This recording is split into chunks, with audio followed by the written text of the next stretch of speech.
إن الحمد لله والصلاة والسلام على رسول الله وعلى آله وأصحابه ومن تبع بهداه أما بعد সম্মানিত ভাই ও বন্ধুগণ, আজকের আলোচনার বিষয়বস্তু হলো নবজাতক শিশুর বাবা মা এবং অভিভাবকদের করণীয়। একটি শিশু যখন দুনিয়াতে আসে তখন তার অভিভাবক হিসাবে বাবা মা, দাদা দাদি, নানা নানি যারা তার অভিভাবক থাকেন তাদের বেশ কিছু করণীয় আছে। এই করণীয়গুলোর বেশিরভাগ আমাদের সমাজে মানুষ জানেই না, খুব কম মানুষই জেনে থাকার কথা। আমরা আজকের আলোচনা ইনশাআল্লাহ 13টি করণীয়র কথা উল্লেখ করব কোরআন এবং সুন্নাহর আলোকে।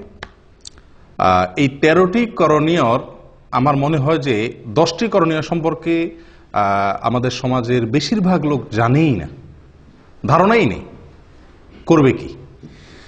তো বিষয়টি এজন্য খুবই গুরুত্বপূর্ণ। আবার একটি শিশুর জন্মের পরে এমন কিছু কাজ আমরা করি যেগুলো আসলে কোরআন হাদিস আমাদেরকে করতে বলে নাই, বরং কোরআন হাদিসের দৃষ্টিতে কোনোটি নিষিদ্ধ, সেরকম অনেক কাজ আমরা করি। আবার যেগুলো করা দরকার তার অনেক কাজ আমাদের ছুটে যায়। সবাই আমরা অভিভাবক, কেউ হয়তো সন্তানের বাপ, আর না হলে সন্তানের বাপ হব ইনশাআল্লাহ। আর অনেকে তো বাপ হয়ে এখন দাদা হওয়ার উপক্রম, নানা হওয়ার উপক্রম, ঠিক কিনা? তো সন্তানের অভিভাবকত্ব থেকে আমরা কেউই কি নই, খালি না। সবাই কোনো না কোনোভাবে কোনো না কোনো শিশুর অভিভাবকত্ব করছি বা করার স্কোপ বা সুযোগ আমাদের আসবে। অতএব একজন অনাগত শিশু এখনো আসে না দুনিয়াতে, আসবে। তার আসার পর আমাদের করণীয়গুলো কি কি, সুন্নাহ ভিত্তিক আমলগুলো কি কি, সেগুলো জানা থাকা খুবই গুরুত্বপূর্ণ। আল্লাহ তাআলা আমাদের সকলকে জানা এবং আমলের তৌফিক দান করেন।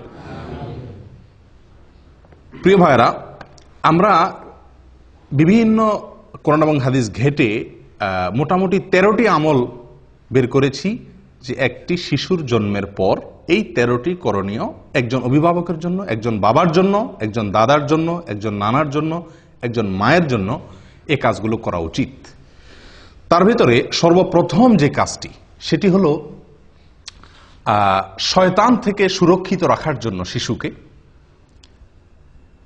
একটি আমল।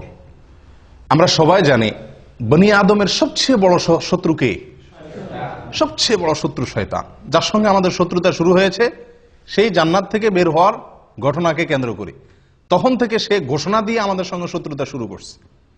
শয়তান ঘোষণা দিয়ে শত্রুতা শুরু করেছে। আল্লাহ সুবহানাহু ওয়া তাআলা কোরআনে বিস্তারিত উল্লেখ করেছে সে আমাদের পথের মোড়ে মোড়ে দাঁড়াবে, আমাদেরকে বিপদগামী করবে, জাহান্নামে নিয়ে ছাড়বে, সে একা যাবে না। এই যে তার চ্যালেঞ্জগুলো যেগুলো কোরআনে উল্লেখিত হয়েছে, সেই চ্যালেঞ্জের কারণে একজন মানুষের সবচেয়ে বড় শত্রু শয়তান, এবং সেই হলো আসল শত্রু, সেই হলো চিরশত্রু। কোনো মানুষ কোনো মানুষের কি হতে পারে না, চিরশত্রু হতে পারে না। মানুষের চিরশত্রু কে হবে? একমাত্র শয়তান। অতএব একজন সচেতন, দায়িত্ববান, সন্তানের হিতাকাঙ্ক্ষী অভিভাবকের প্রথম করণীয় হলো আমার শিশুটি, আমার সন্তানটি, আমার নাতি নাতনি, তারা যেন দুনিয়াতে আসার পরে এই দুনিয়াতে তাদের সবচাইতে বড় শত্রুর শত্রুতা থেকে নিরাপদে থাকতে পারে। এই ব্যবস্থা গ্রহণ করা একজন অভিভাবকের সবচাইতে বড় দায়িত্ব। কথা বুঝে আসছে? তো সেই জন্য নবী সাল্লাল্লাহু আলাইহি ওয়াসাল্লাম আমাদেরকে একটা আমল শিক্ষা দিয়েছেন। এটি হলো সন্তান জন্মের আগে একটা আমল, পরে আরেকটা আমল। এই দুইটাই হলো সুরক্ষার জন্য। আমি বলি টিকা, বিভিন্ন রোগ যাতে না হয় আগে থেকে নিরাপত্তার জন্য টিকা নেওয়ার ব্যবস্থা আছে না? তো এই দুইটা আমলকে আমি বলি টিকার মতো। আগে থেকেই রোগ প্রতিরোধ ব্যবস্থা, শয়তানের আক্রমণ থেকে প্রতিরক্ষার জন্য শিশুর দুটি ব্যবস্থা কোরআন এবং সুন্নাহ আমাদেরকে বাতলে দিয়েছে। একটি শিশু যাতে বড় ধরনের শয়তানের কোনো অ্যাটাক থেকে, আক্রমণ থেকে আল্লাহ তাআলা যেন তাকে হেফাজতে রাখেন, এজন্য আল্লাহর আশ্রয় চেয়ে নেওয়া তার জন্য। একটা হলো সন্তান দুনিয়াতে আসার আগে, আরেকটা হলো সন্তান দুনিয়াতে আসার পরে। দুইটা আমল। সন্তান দুনিয়াতে আসার আগের যে আমলটি, সেই আমলটি সম্পর্কে সহিহ বুখারীতে বর্ণিত হয়েছে। আব্দুল্লাহ ইবনে আব্বাস রাদিয়াল্লাহু তাআলা আনহু তিনি বর্ণনা করেছেন যে নবী সাল্লাল্লাহু আলাইহি ওয়াসাল্লাম বলেছেন, লাউ আন্না আহাদাকুম ইযা আতা আহলাহু, তোমাদের কেউ যদি স্ত্রী সহবাসের সময় এই দোয়াটি পড়ে বলে বিসমিল্লাহি আল্লাহুম্মা জান্নিবনাশ শাইতানা ওয়া জান্নিবিশ শাইতানা মা রাযাকতানা। এই দোয়াটি যদি পড়ে তাহলে কি হবে? ফাকুদিয়া বাইনাহুমা ওয়ালাদ, এই মিলনের ফলে যদি কোনো সন্তান আল্লাহ তাআলা তাদেরকে দান করেন তাহলে লাম ইয়াদুররুহু শায়তানুন আবাদা, কখনোই শয়তান ওই শিশুর ক্ষতি করতে পারবে না। শয়তান এর ক্ষতি থেকে ওই শিশুটা সুরক্ষিত হয়ে যাবে যদি বাবা মা এই দোয়াটি পড়ে থাকে। দোয়ার অর্থ কি?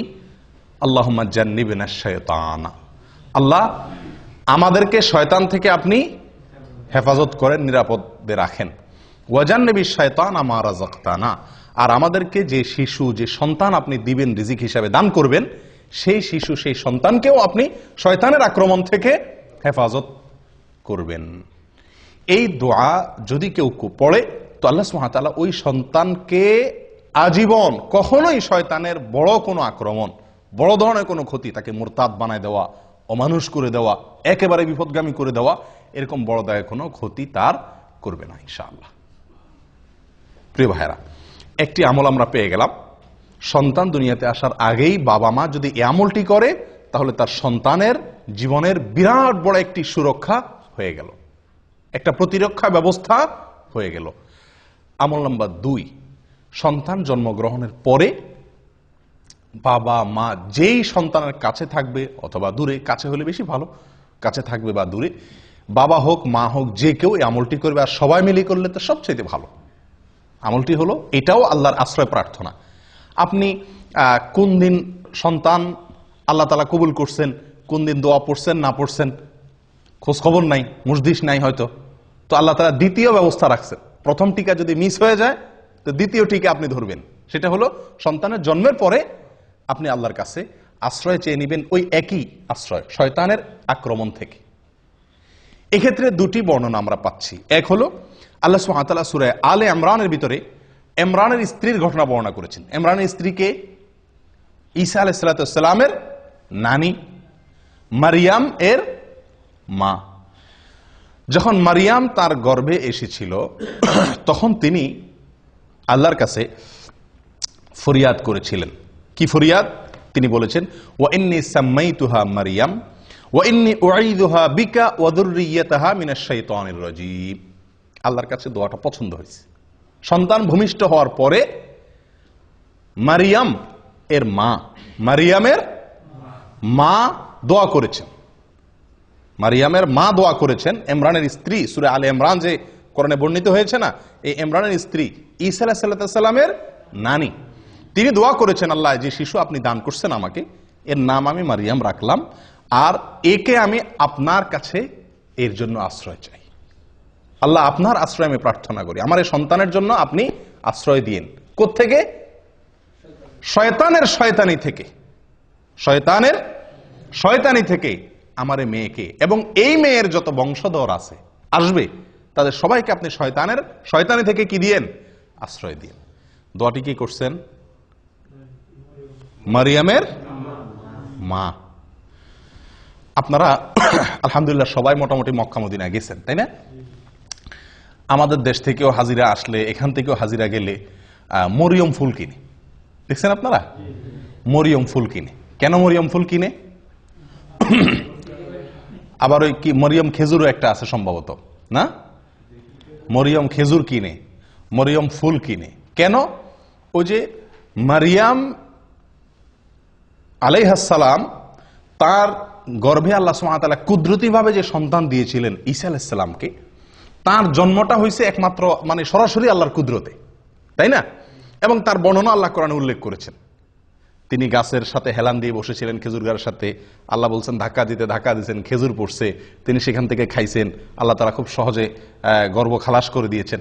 এখন এই ভালো সন্তান বা যাতে ভালোভাবে দুনিয়াতে আসে সেজন্য মানুষ মরিয়ম ফুল কিনে, সেজন্য মানুষ ওই মরিয়ম খেজুর তালাশ করে। কোত্থেকে সেই মরিয়ম খেজুর? 2000 বছর আগের খেজুর গাছ এখন কোত্থেকে আসবে? কে বা কারা নাম দিছে আর ধুমছে মানুষ কিনতেছে। হ্যাঁ, মরিয়ম খেজুর ওই গর্ভধারণকারী মায়েদেরকে খাওয়ায়, এই বিশ্বাস রেখা যেটা খাওয়াইলে কি হবে? সন্তান সহজে খালাস হবে বা বের হবে। আশ্চর্য কথা, যেই আমল কোরআনে বর্ণিত হয়েছে, মারিয়ামের মায়ের যেই দোয়া আল্লাহ পছন্দ করে কোরআনে যুক্ত করে দিয়েছেন, ওই খেজুর, মারিয়ামের খেজুর সংরক্ষিত থাকা সহজ না। কোথাকার কোন মারিয়াম ফুল, কিন্তু আপনার এই যে আমল, এটি তো কোরআনে সংরক্ষণ করা হয়েছে, এটা তো আর ভুল নয়। মারিয়ামের মা যে দোয়া করেছিলেন গর্ভ থেকে সন্তানকে ভূমিষ্ঠ করার পর, সে আমল আমরা জানিও না, করিও না। ওই যেগুলা আপনার মানে কোথাকার কোন কে বা কারা ছড়াই দিছে, সে মরিয়ম খেজুর কিনে কিনে খাওয়াচ্ছি, মরিয়ম ফুল আমরা কিনতেছি। আল্লাহ তাআলা আমাদেরকে হেদায়েত দান করেন। প্রিয় ভাইয়েরা, শিশুর জন্মের পরে একজন অভিভাবকের দ্বিতীয় করণীয় হলো, প্রথম করণীয় আশ্রয় চাইয়ে দোয়া করা, সহবাসের দোয়া পড়া সব সময়। আর দ্বিতীয় করণীয় হলো সন্তান দুনিয়াতে আসার পরে প্রথমেই তাকে আল্লাহর কাছে কি করে দেওয়া, সমর্পণ করে দেওয়া, সুপর্দ করে দেওয়া, যে আল্লাহ এই যে আসলো, এই যে আপনার বান্দা দুনিয়াতে আসছে, কঠিন চ্যালেঞ্জ তার সামনে, কঠিন চ্যালেঞ্জ। যে পৃথিবী, বিশেষ করে আজকে যেই সমাজ ব্যবস্থা, যে পরিবেশ, এই সবগুলোকে ডিঙ্গিয়ে জান্নাতে যাওয়া খুব সহজ কাজ নয় আল্লাহ, বড় কঠিন। চতুর্দিকে কাঁটা আর কাঁটা, হারামের কাঁটা, শিরকের কাঁটা, নাফরমানের কাঁটা, বেদাতের কাঁটা, ফাসিকি কাজের কাঁটা বোঝায় চতুর্দিকে। আল্লাহ, এই শিশুকে আপনি যদি আশ্রয় না দেন, শয়তানি থেকে সে বাঁচতে পারবে না।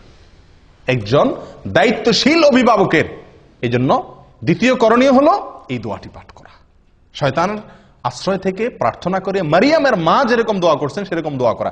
নিজের ভাষায় করা যেতে পারে, আল্লাহ আপনি এই শিশুকে আপনি শয়তানের আক্রমণ থেকে, শয়তান যেন তাকে বিপদগামী করতে না পারে, তার ক্ষতি করতে না পারে, তাকে যেন পথ থেকে সরায় দিতে না পারে সিরাতে মুস্তাকিম থেকে। আল্লাহ, জীবনের প্রথমেই আপনার কাছে আমি এই ভিক্ষা চেয়ে নিচ্ছি, এই প্রার্থনা করে চেয়ে নিচ্ছি।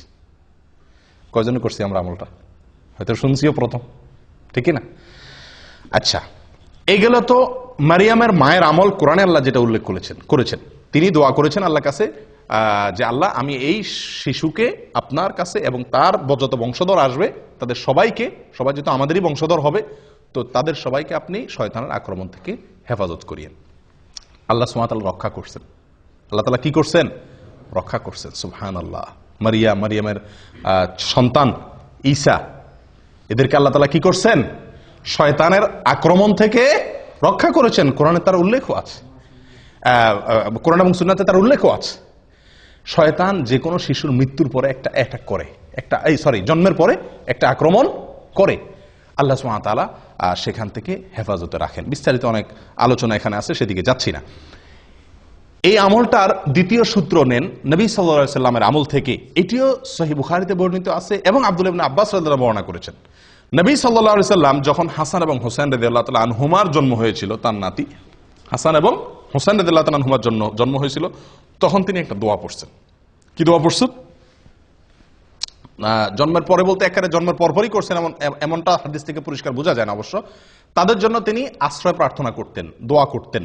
বুঝা আসছে কথা? কিরকম দোয়া করতেন? দোয়া করতেন এই, উআইযুকুমা বিকালিমাতিল্লাহি তাম্মাহ মিন কুল্লি শাইতানিন ওয়া হাম্মাহ ওয়া মিন কুল্লি আইনিন লাম্মাহ। উআইযুকুমা বিকালিমাতিল্লাহি তাম্মাহ মিন কুল্লি শাইতানিন ওয়া হাম্মাহ ওয়া মিন কুল্লি আইনিন লাম্মাহ। হুবহু এটা পড়া কোনো জরুরি না, উনি দুইজনের জন্য দোয়া করছেন, এর জন্য ওয়াইযুকুমা বলেছেন।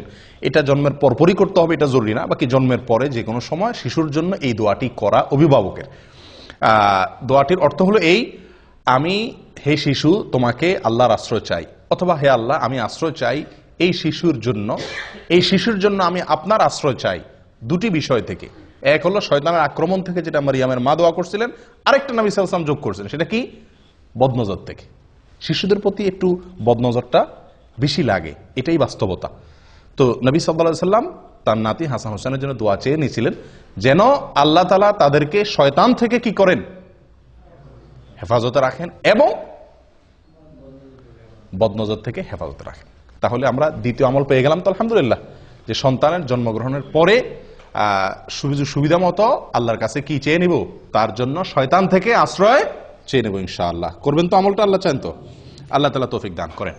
3 নম্বর আমল হলো ভাই, সন্তান জন্মগ্রহণ করার পর সেই সংবাদ যদি আপনার কাছে আসে, সন্তানের জন্মের সংবাদ, সুসংবাদ যদি আপনি পান, তাহলে সেই সুসংবাদ পাওয়ার পরে সর্বপ্রথম কি কথাটা বলবেন? আমরা কি কথাটা বলি আগে সেটা বলেন। যে কোনো সন্তান জন্মগ্রহণের সংবাদ পাইছেন, আপনার সাদিকের হয়েছে, আপনার নিজের হয়েছে, অথবা আপনার ভাইয়ের হয়েছে, হ্যাঁ, কারোর হয়েছে, প্রথম প্রশ্নটা কি হয়? ছেলে না মেয়ে? ঠিক কিনা? যদি সংবাদদাতা না বলে ছেলে হয়েছে না মেয়ে হয়েছে, যদি বলে যে ভাই আমার তো আল্লাহ একটা সন্তান দিছে, তো প্রথম আমরা প্রশ্ন করি কি, ছেলে না মেয়ে? তো এটা বিরাট একটা আমাদের জন্য সংশোধনী। আদাবুল মুফরাদ, ইমাম বুখারী রাহিমাহুল্লাহ লিখিত একটি কিতাব, এখানে সহিহ সূত্রে বর্ণিত একটি হাদিসে আসছে, কাসির ইবনে উবাইদ বলেন যে আয়েশা রাদিয়াল্লাহু তাআলা আনহা তার কাছে যে কোনো সন্তান জন্মের সংবাদ আসলে, যে কেউ মদিনাতে কারোর সন্তান হয়েছে, খবরটা ওনার কাছে আসছে, আমাদের আয়েশা রাদিয়াল্লাহু তাআলার কাছে, ওনার কাছে সংবাদ আসার সঙ্গে সঙ্গে উনি কখনো জিজ্ঞেস করতেন না ছেলে নাকি মেয়ে। উনি জিজ্ঞেস করতেন একটা কথা, অবশ্য কি জিজ্ঞাসা করতেন? খুলিকা সাওয়িয়া, অর্থাৎ যে শিশুটি আসছে সে ঠিকঠাক আছে তো, বিকলাঙ্গ না তো, হাত পা সব অঙ্গ প্রত্যঙ্গ সব ঠিক আছে তো? যদি বলা হতো নাম, তিনি বলতেন আলহামদুলিল্লাহি রাব্বিল আলামিন। আমলটি কার ভাই? আয়েশা রাদিয়াল্লাহু তাআলা আনহা, যিনি শিখেছেন নবী সাল্লাল্লাহু আলাইহি সাল্লাম থেকে সবচাইতে বেশি, সবচাইতে সরাসরি কাছে থেকে দেখে, এটা তার আমল ছিল। তো এখান থেকে কি বুঝলাম? যে কোনো শিশুর সংবাদ পাওয়ার পর প্রথম করণীয়, অভিভাবক অভিভাবক না সকলের জন্য এটা, যে আমরা প্রথম আমল করব কি, আলহামদুলিল্লাহ রাব্বিল আলামিন বলবো, আল্লাহ শুকরিয়া আদায় করব। আফসোসের বিষয়, আমরা ওই যে প্রথম প্রশ্ন হয়, হাদিসে বর্ণনাকারী উল্লেখ করে দিচ্ছেন কাসির ইবনে উবাইদ যে আয়েশা রাদিয়াল্লাহু তাআলা আনহা কখনো জিজ্ঞেস করতেন না আগে ছেলে নাকি মেয়ে। কারণ সন্তান ছেলে নাকি মেয়ে এটা মুখ্য না, মুখ্য হলো সন্তান সুস্থ স্বাভাবিক কিনা, এবং এরপরে সবচেয়ে বড় কামনা হবে একজন বাবার, একজন মায়ের, একজন অভিভাবকের যেন সন্তান সুসন্তান হয়, নেক সন্তান হয়, ছেলে হোক কিংবা মেয়ে হোক। এটা কোনো বড় প্রশ্ন নয়, বড় চাহিদা নয়, বড় বিষয় নয়। ঠিক কি ঠিক না? আল্লাহ সুবহানাহু ওয়া তাআলা নবীদের সন্তান চাওয়ার দোয়া আল্লাহ তাআলা কোরআনে উল্লেখ করে দিয়েছে আমাদেরকে শেখানোর জন্য। নবীরা কিভাবে সন্তান চাইতেন, আম্বিয়া আলাইহিমুস সালাতু ওয়াস সালাম কিভাবে আল্লাহর কাছে সন্তান চাইতেন, সেই ভাষাগুলো আল্লাহ সুবহানাহু ওয়া তাআলা কোরআনে উল্লেখ করে দিয়েছেন। তার একটি হলো রব্বি হাবলি মিনাস সালিহিন, রব্বি হাবলি মিনাস সালিহিন, মানে কি? আল্লাহ আমাকে নেক সন্তান দান করেন, নেক সন্তান দান করেন, ভালো সন্তান দান করেন। আল্লাহর কাছে ছেলে অথবা মেয়ে এটা না চেয়ে আল্লাহর কাছে চাওয়া উচিত কি? সুসন্তান, সুসন্তান। সন্তান যদি নেক হয়, সে ছেলে হইলেও আমার উপকারে আসবে, মেয়ে হইলেও উপকারে আসবে। আর আল্লাহ না করুন সন্তান যদি সৎ না হয়, তাহলে সে ছেলে হোক আর মেয়ে হোক, সে আমার দুনিয়াও ডুবাবে, আখেরাতেও আমাকে ডুবাবে। আফসোসের বিষয়, এটা আজকে একটা চরম বাস্তবতা আজকের পৃথিবীতে, সেটা হলো যে মেয়ে হলে আমরা অনেকেরই মুখ কালো হয়ে যায়, ঠিক কি না? আল্লাহ সুবহানাহু ওয়া তাআলা কোরআনে কারীমে বলেন, ওয়া ইযা বুশশিরা আহাদুহুম বিল উনসা যাল্লা ওয়াজহুহু মুসওয়াদ্দান ওয়া হুয়া কাযীব। জাহিলি যুগের, আইয়ামে জাহিলিয়াতের যুগে, ইসলাম পূর্ব যুগের মানুষের স্বভাব আল্লাহ তাআলা বর্ণনা করতে গিয়ে বলেন যে তাদের কাউকে যদি বলা হয় ভাই আপনার ছেলে হয়েছে বা তোমার ছেলে হয়েছে, তখন তাদের মুখটা কি হয়ে যায়? কালো হয়ে যায়, কালো হয়ে যায়। যদি জিজ্ঞাসা করে ভাই কি হয়েছে, মেয়ে হলে বলে কি? মেয়ে হয়েছে, মেয়ে। মানে ভাবটা এমন থাকে যে উনি খুশি না। আর ছেলে হলে মাশাআল্লাহ পুরো গালে হাসি দিয়া বলে হ্যাঁ আপনাদের ভাতিজা হয়েছে, আলহামদুলিল্লাহ। ঠিক না ঠিক? এগুলো মূর্খতা ছাড়া আর কিছু না ভাই, মূর্খতা। একটা মানুষের শুধু মেয়ে হচ্ছে, তার একটা ছেলে হচ্ছে না, অথবা একজনের শুধু ছেলে হচ্ছে, একজনটা মেয়ে হচ্ছে না, ছেলে বা মেয়ের চাহিদা তার ভিতরে থাকা, এটা দোষের কিছু না। কিন্তু সন্তান হিসাবে ছেলে হলে খুশি হওয়া, মেয়ে হলে বেজার হওয়া, এগুলা বোকামি ছাড়া কিচ্ছু না। আমরা অনেকেই মনে করি যে আমাদের যদি ছেলে না থাকে তাহলে বংশে চেরাগ দিবে কে, বংশের বাতি কে জ্বালাবে, এটা একটা মানে বড় প্রশ্ন থাকে না। আপনি মরে কবরে যায় শুটকি হবেন, সেখানে গিয়ে আপনার কি জান্নাত হবে না জাহান্নাম হবে সেই টেনশনে আপনি শেষ হবেন। তখন দুনিয়াতে আপনার বংশের চেরাগ জ্বললো না, হারিকেন জ্বললো না, হেজাক লাইট জ্বললো না, মোমবাতি জ্বললো, এটা আপনার কোনো দরকার আছে? কি বলেন? এটা বোকামি ছাড়া আর কি, এটা নির্বুদ্ধিতা ছাড়া কিছুই নয় প্রিয় বন্ধুগণ। এই জন্য সন্তান সুসন্তান যেন হয় সেটা বরং আল্লাহর কাছে দোয়া করা। মেয়ে হলে এটাকে ভালো সঠিক তারবিয়ত লালন পালন করে সুপাত্রস্থ করতে পারলে, এটাকে ভালোভাবে লালন পালন করতে পারলে, ইনসাফ করতে পারলে, আদর ভালোবাসা দিয়ে, জান্নাতের ওয়াদা আছে। 2টা মেয়ে পারলে, 3টা মেয়ে পারলে, ছেলে 10টা ছেলে পারলেও কোনো জান্নাতের ওয়াদা কোনো হাদিসে নাই। নবী সাল্লাল্লাহু আলাইহি সাল্লাম, আমাদের নবী সাল্লাল্লাহু আলাইহি সাল্লামের 4টা মেয়েকে আল্লাহ তাআলা জীবিত রাখছেন। ছেলে দিছেন যেগুলা সব ছোটবেলায় শেষ নিয়ে গেছেন, বাঁচায় রাখছেন শুধু মেয়েগুলাকে। উনি নিজে মেয়েদের বাপ। এত যাদের কি হয় না, ছেলে হয় না বা ছেলে নাই, শুধু মেয়ে, আপনারা এটা ভাইবা খুশি হন যে নবী সাল্লাল্লাহু আলাইহি সাল্লাম মেয়েদের বাপ ছিল, আপনিও কি মেয়েদের বাপ। কোন কোন সালাফ বলেছেন আল আম্বিয়া আবুল বানাত, বেশিরভাগ নবীদেরকে আল্লাহ তাআলা ছেলের চাইতে মেয়ে বেশি দিয়েছেন। আর অভিজ্ঞতাও বলে এ যুগে ছেলেদের চাইতে মেয়েরা বাবা মারে কষ্ট কম দেয়। ছেলেরা বাপ মার মুখ যত বেশি চুনকালি দেয়, মেয়েরা ততটা দেয় না। মেয়েরা যতটা ভালোবাসে বাবা মাকে, ছেলেদের ভালোবাসা ততটা পাওয়া যায় না। মেয়েরা সব সময় স্বামীর সাথে ঝগড়া করে বাপ মার পক্ষ হয়ে, আর ছেলেরা বাপ মার সাথে ঝগড়া করে বউয়ের পক্ষ হয়ে। ঠিক না ঠিক? এর মানে এই না যে আমি বলতেছি ছেলে খারাপ মেয়েই ভালো সব, বাকি বেশিরভাগ ঘটনা এরকম ঘটে থাকে। অতএব জন্মের পরে প্রথম কথা হবে আল্লাহর কাছে শুকরিয়া আদায় করা। ছেলে হইছে নাকি মেয়ে হইছে এ সমস্ত নিয়ে মুখ কালাকালি করা, এটা এক ধরনের কুফরি, এক ধরনের আল্লাহর নেয়ামতকে কি করা, ডিনাই করা, অস্বীকার করা। এটা উচিত নয়। আল্লাহ তাআলা আমাদেরকে সঠিকটা বোঝার তৌফিক দান করেন। তাহলে 3 নম্বর আমল হলো সন্তান জন্মের সংবাদ শোনার পরে, এটা শুধু অভিভাবকের জন্য না, সকলের জন্য প্রথম কাজ হলো কি করা, শোনার পরে আল্লাহর শুকর আদায় করা, আলহামদুলিল্লাহি রাব্বিল আলামিন বা আলহামদুলিল্লাহ। 4 নম্বর আমল, নবজাতক শিশু দুনিয়াতে আসার পরে তার কানে আজান দেওয়া। কি দেওয়া? কানে আজান দেওয়া। কানে আজান দেওয়া এটি একটি আমল। কয়জনে আপনাদের শিশুর জন্মের পরে আজান দেওয়ার ব্যবস্থা করছিলেন? এখানে হাত তোলেন তো দেখি। মাশাআল্লাহ। বাহিরে আজান দিল, এটা সঠিক হলো না। কানে আজান দিতে হবে। কানে আজান দেওয়া মানে আবার কি না, কানে মাইক ধরে আজান দেওয়া না। ছোট বাচ্চা তো মারাই যাবে, তাহলে অ্যাক্সিডেন্ট হবে। আজান দেওয়া বলতে কানের আজানের বাক্যগুলো তাকে কেউ ধরলো আপনার কোলে রেখে সামনে, তার কান বরাবর নিয়ে আপনি কি করলেন, আজানের বাক্যগুলা শুনায় দিলেন তাকে। এখানে চিৎকার করে করে জোর করে করে তার কানের কাছে মুখ নিয়ে কি নেওয়া না, আজান দেওয়া না। আজানের বাক্যগুলো তার কানে শুনিয়ে দেওয়া। তাকে প্রথম এই আল্লাহর জমিনে আসার পরে আল্লাহর কালিমা, সালাতের আহ্বান তার কানে পৌঁছে দেওয়া, এবং এর একটা প্রভাব তার জীবনে ফলবে ইনশাআল্লাহ। কথা বুঝে আসছে ভাই? আবু রাফি রাদিয়াল্লাহু তাআলা আনহু তিনি বর্ণনা করেছেন। কে? আবু রাফি রাদিয়াল্লাহু তাআলা আনহু তিনি বর্ণনা করেছেন, যেটি মুসনাদে আহমদে এসেছে, সুনানে তিরমিজিতে এসেছে, এবং ইমাম তিরমিজি রাহিমাহুল্লাহ হাদিসটিকে হাসান সহিহ বলে মন্তব্য করেছেন। কি আবু রাফি রাদিয়াল্লাহু তাআলা বলেন, রাআইতু রাসূলুল্লাহি সাল্লাল্লাহু আলাইহি ওয়াসাল্লাম আযানা ফি উযুনিল হাসানি হিনা ওয়ালাদাতু ফাতিমা বিসসালাহ। তিনি বলেন আমি নবী সাল্লাল্লাহু আলাইহি ওয়াসাল্লামকে দেখেছি, আমি নিজে দেখেছি, তিনি ফাতিমা রাদিয়াল্লাহু তাআলা আনহার ছেলে হাসানের জন্মের পরে তার কানে আজান দিয়েছেন। ঠিক নামাজের যে আজান হুবহু সেরকম আজান তিনি তার নাতি হাসান রাদিয়াল্লাহু তাআলার কানে দিয়েছেন। তাহলে এটা একটা আমল পাইলাম কি পাইলাম না? আজান দেওয়া। অনেকে বলেন বাম কানে একামত দেওয়া, ডান কানে আজান দেওয়া, বাম কানে। ডান কানে আজান দেওয়া তো নবী সাল্লাল্লাহু আলাইহি ওয়াসাল্লামের আমল থেকে সাবেত হলো, যদিও কেউ কেউ এটা নিয়েও এর সনদ নিয়ে অনেকে মন্তব্য করেছেন, কিন্তু আমার কাছে বিশুদ্ধ মনে হয় আজান দেওয়াটাই সুন্নাত, এই হাদিস দ্বারা যেহেতু সাবেত হয়েছে। বাম কানে একামত দেওয়া এটা কতটুকু প্রমাণিত? আমাদের সমাজে বাম কানেও একামত দেওয়ার কি আছে, রেওয়াজ বা সিস্টেম চালু আছে। তো এটা একেবারে ভিত্তিহীন না। এক্ষেত্রে 3টা হাদিস পাওয়া যায়।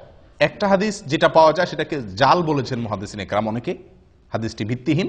আরেকটাকে জয়ীব বলেছেন, যেটা সুনানে বাইহাকিতে বর্ণিত হয়েছে। আর আরেকটা হাদিস আছে যেটা নবী সাল্লাল্লাহু আলাইহি ওয়াসাল্লাম থেকে না, কোনো সাহাবী থেকেও না, একজন তাবী ওমর ইবনে আব্দুল আজিজ রাহিমাহুল্লাহ, ওনার থেকে বর্ণিত। ওমর ইবনে আব্দুল আজিজ ইসলামের খুব নামকরা একজন খলিফাদের, 4 খলিফার পরেই বলা হয় পঞ্চম খলিফা বলা হয়, অর্থাৎ খুব মানে সুশাসনের জন্য পৃথিবীর ইতিহাসে, মুসলমানদের গৌরবোজ্জ্বল ইতিহাসে যাদের নাম স্বর্ণের অক্ষরে লেখার মতো, তাদের মধ্যে অন্যতম হলেন ওমর ইবনে আব্দুল আজিজ রহমতুল্লাহি আলাইহি। ওনার থেকে বর্ণিত হয়েছে যে উনি বা শিশুর জন্মের পরে ডান কানে আজান দিতেন, বাম কানে একামত দিতেন। কিন্তু এই যে ওনার থেকে বর্ণিত হয়েছে, এটারও কোনো সনদ ছাড়াই অনেক সালাফ উল্লেখ করেছেন। যাই হোক, এই বিষয়টা এই জন্য এত বেশি মজবুতির সাথে প্রমাণিত নয়। এটি বগবীতে, তাফসীর বগবীতে আছে এবং অন্যান্য কিতাবে উল্লেখ আছে। তাহলে ডান কানে আজান দেওয়া, কানে আজান দেওয়া, এটা প্রমাণিত হলো। কয় নম্বর আমল গেল? 4 নম্বর আমল গেল। আমল নম্বর 5, পিতা সন্তানের জন্য কল্যাণের দোয়া করা, বরকতের দোয়া করা, বিভিন্ন জিনিস দোয়া করা। সারা জীবন তো দোয়া করবেনই, কিন্তু শিশুর জন্মের পরে শুরুর দিকে আল্লাহর কাছে কি করবেন? তার জন্য কিছু জিনিস চেয়ে নেবেন। খুব গুরুত্বপূর্ণ একটা আমল। এই আমলটি আদাবুল মুফরাদের ভিতরে আসছে, বিশুদ্ধ সূত্রে বর্ণিত। একজন সাহাবী মুআবিয়া ইবনে কুররাহ রাদিয়াল্লাহু তাআলা আনহু, মুআবিয়া ইবনে কুররাহ রাদিয়াল্লাহু তাআলা আনহু, তিনি বলেন, আমার ছেলে ইয়াস এর জন্ম যখন হয়েছিল, তো এলাকার যে সমস্ত সাহাবীরা আছেন, সিনিয়র সাহাবীরা, তারা আমার বাসায় আসছেন, তাদেরকে আমি মেহমানদারি করছি। সন্তান হয়েছে, বাসায় আসছেন আশপাশের পাড়ার লোকজন, সাহাবীরা। তো তারা এসে শিশুর জন্য কি করছেন? অনেক দোয়া করছেন তাদের মতো করে। আছে না যে মানুষ আসলে নবজাতক শিশু, নতুন শিশুর জন্য দোয়া করে, তো ওনারা তার মতো করে, যার মতো করে শিশুর জন্য কি করছেন? আল্লাহ তারা এই করো, সে করো, অনেক দোয়া করে দিয়েছেন। তো বাবা হিসাবে মুআবিয়া ইবনে কুররাহ রাদিয়াল্লাহু তাআলা আনহু, তার মনের ভিতরে একটু খুঁতমুতে ভাব রয়ে গেছে যে ওনারা দোয়া করছেন, কিছু জিনিস আল্লাহর কাছে চাইছেন, ঠিক আছে, কিন্তু আমার বিশেষ কিছু চাওয়া আছে ছেলেকে দিয়ে, আমার কিছু টার্গেট আছে, আমারও কিছু চাওয়া আছে, কিন্তু সেগুলো ওনারা বলেন নাই। তো তিনি তাদেরকে লক্ষ্য করে বলছেন যে বারাকাল্লাহু লাকুম ফীমা দাআউতুম, আপনারা যে আমার শিশুটার জন্য, ছেলেটার জন্য, ইয়াসের জন্য দোয়া করে দিয়েছেন, এই জন্য আল্লাহ আপনাদের বরকত দান করুক। তবে আমার কিছু দোয়া আছে, আমি এখন একটু বলবো, আপনারা সাথে একটু কি বলেন? আমিন বলেন। তখন তিনি বলেন যে আমি কয়েকটা দোয়া তখন করছি আমার শিশুর জন্য, তার যেন সে দিনদার হয়, মুত্তাকি ফরজগার হয়, তার যেন ব্রেন ভালো হয়, মেধাবী হয়, এরকম কয়েকটা দোয়া করছি। এই দোয়া করার পরে ওনার সাথে আমিন বলছেন। মুআবিয়া ইবনে কুররাহ রাদিয়াল্লাহু তাআলা বলেন যে আমি এই শিশুর বড় হওয়ার পরে, আমার ছেলে যখন বড় হয়েছে, তো এর ভিতরে আমি ওই যে দোয়া তার জন্য করছিলাম, আমি লক্ষ্য করে দেখছি তে প্রত্যেকটি দোয়া খেটে গেছে এবং তার জীবনে ফলে গেছে, আমি দেখছি। তাহলে বাবা হিসাবে একজন সাহাবীর আমল পাইলাম যে উনি বাবা হিসাবে সন্তানের জন্য কি করছেন?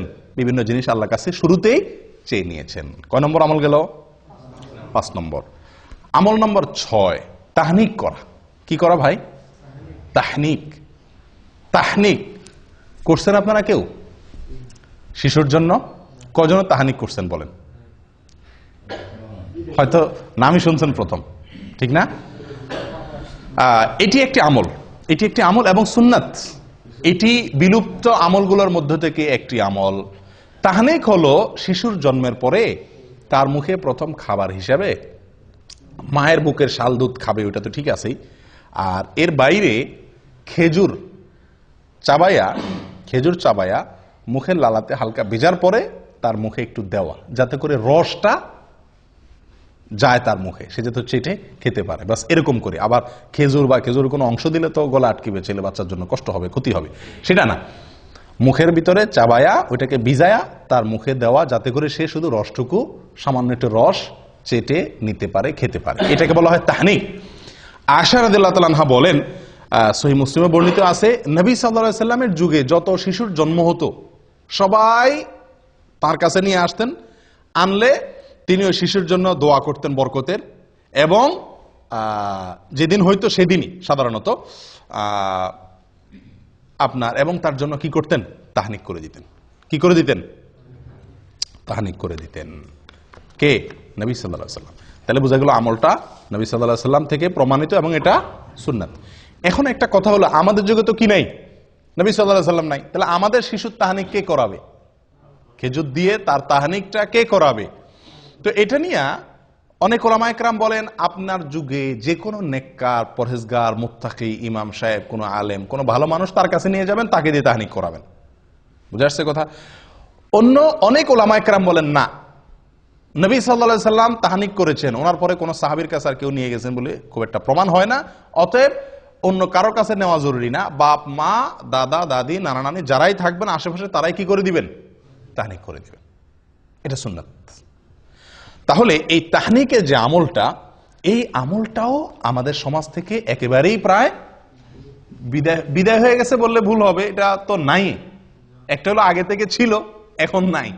এটা একান্ত আলেম ওলামা ছাড়া খুব কম মানুষই করেন। আলহামদুলিল্লাহ আমার 3 সন্তানের সময় আমি তাহনিক করেছি। তো তাহনিকের আমলটি আমাদের অনেকের জানা নাই। এর ভিতরে অনেক কল্যাণ, তার স্বাস্থ্যগত দিক থেকে এবং অনেক দিক থেকে কল্যাণ নিহিত আছে। সবচেয়ে বড় কল্যাণ হলো নবী সাল্লাল্লাহু আলাইহি সাল্লামের যুগে সাহাবীরা আমলটা করছেন, নবী সাল্লাল্লাহু আলাইহি সাল্লাম আমলটা করছেন, আমরাও সেটা করব, সুন্নতের আমল। মনে থাকবে তো ইনশাআল্লাহ। 7 নম্বর আমল, সন্তানের জন্য একটা সুন্দর নাম চয়েস করা। এই পর্যন্ত যেগুলো বলছি 6টা আমল, এগুলো সবগুলো হলো সন্তান জন্মের পর 7 দিনের আগের কাজ, এগুলা শুরুর দিকের কাজ এগুলা। আর এখন থেকে নিয়ে শেষ পর্যন্ত যে আমলগুলো বলবো, এই আমলগুলো হলো সন্তান জন্মের পরে 7 নম্বর দিনের আমল। এই 7 নম্বর দিনের আমলের ভিতরে 1 নম্বর আমল এবং সিরিয়ালে 7 নম্বর আমল হলো সুন্দর একটা নাম রাখা। কি রাখা ভাই? সুন্দর একটা নাম রাখা। এবং এই সম্পর্কে আবু মুসা আশআরী রাদিয়াল্লাহু তাআলা আনহুর এক হাদিসে বর্ণিত হয়েছে। তিনি বলেন, উলিদ আলী গুলাম, আমার একটা শিশু হয়েছিল, একবার ছেলে হয়েছিল। তো ফাআতাইতু বিহিন নবী সাল্লাল্লাহু আলাইহি ওয়াসাল্লাম, আমি নবী সাল্লাল্লাহু আলাইহি ওয়াসাল্লামের কাছে তাকে নিয়ে আসছি। ফাসাম্মাহু ইব্রাহিম, তিনি তাকে তখন ইব্রাহিম নাম রাখলেন। ফাহান্নাকাহু বিতামারিহি তামারাতিন, এবং একটা খেজুর দিয়ে তিনি তার তাহনিক করাই দিলেন এবং তাকে বরকতের দোয়া করলেন। এরপরে শিশুটা আমার হাতে দিয়ে দিলেন। 3টা আমল করলেন। এই হাদিস থেকে প্রমাণ হলো, বুখারীর হাদিস। তাহলে নাম রাখলেন নবী সাল্লাল্লাহু আলাইহি ওয়াসাল্লাম। শিশুর নাম রাখতে হয়, এটা বাবা মা বা অভিভাবকদের কর্তব্য। এবং এই নাম রাখাটা আপনার জন্মের দিন হতে পারে, 3 নম্বর দিনও হতে পারে, তবে কোন কোন বর্ণনাতে 7 নম্বর দিনের কথাও আসছে। এটা কোনো বাধ্যবাধকতা না যে এই দিনই রাখতে হবে, তবে 7 নম্বর দিনের ভেতরে নামটা রেখে ফেলা উচিত। অনেক সময় আমরা অনেক দেরি করে ফেলি, 7 নম্বর দিনের ভিতরে রেখে যাওয়া উচিত। নাম, সবচেয়ে উত্তম নাম, সবচেয়ে শ্রেষ্ঠ এবং বেস্ট নাম কোনটা? আব্দুল্লাহ এবং আব্দুর রহমান। সবচেয়ে সুন্দর এবং সবচেয়ে উত্তম নাম হলো আব্দুল্লাহ এবং আব্দুর রহমান, এরপরে কোনো নাম নাই। দ্বিতীয় শ্রেণীর নাম কোনটা? প্রথম শ্রেণীর নাম হলো আব্দুল্লাহ এবং আব্দুর রহমান। দ্বিতীয় শ্রেণীর নাম কি? দ্বিতীয় শ্রেণীর নাম হলো আল্লাহর যে 99টি নাম আছে, আল্লাহর 99 নামের শুরুতে আব্দুন যোগ করলে যে নামগুলো হবে। কি যোগ করলে? আব্দুন যোগ করলে যে নামগুলো হবে। যেমন আব্দুল খালেক, আব্দুল মালিক, আব্দুল গফফার, আব্দুল সত্তার, আব্দুল গফুর, আব্দুর রহিম, আব্দুল ওদুদ, যত আল্লাহর 99 নাম দিয়ে যে নাম আছে, আমরা নাম খুঁজে পাই না। শিশু হলে নাম নিয়ে যে কি এক অস্থির হয়ে যায় মানুষ। হুজুর একটা নাম দেন, ভাই একটা নাম দেন, নাম ঠিক করতে পারে না। আল্লাহর 99 নাম, এটা শুরুতে আব্দুল লাগাইলে ছেলেদের নাম হয়ে যায়, আমাতুন লাগাইলে মেয়েদের নাম হয়ে যায়। আমাতুন মানে বান্দি, মেয়ে গোলাম, আর আব্দুল মানে পুরুষ, ছেলে গোলাম, আল্লাহর বান্দা, আল্লাহর মেয়ে বান্দা। তাহলে 99টা নাম তো আপনার হাতের কাছেই আছে, এবং এর ভিতরে বহু নাম আছে যেগুলো আমাদের সমাজে খুব একটা শোনাই যায় না। আমরা নাম রাখার ক্ষেত্রে বেশ কিছু জটিলতা আমাদের দেখা দেয়। এর ভিতরে একটা হলো আনকমন নাম খুঁজি। আব্দুল্লাহ নাম রাখতে বলে যে আব্দুল্লাহ, আব্দুল্লাহ এ তো আমার ভাইয়ের খালাতো শালির জেডাতো ভাইয়ের ছেলের নাম, কোনো মানে আছে? আমার বোনের ছেলের নাম। তো সমস্যা কি আপনার বোনের ছেলের নাম হয়েছে?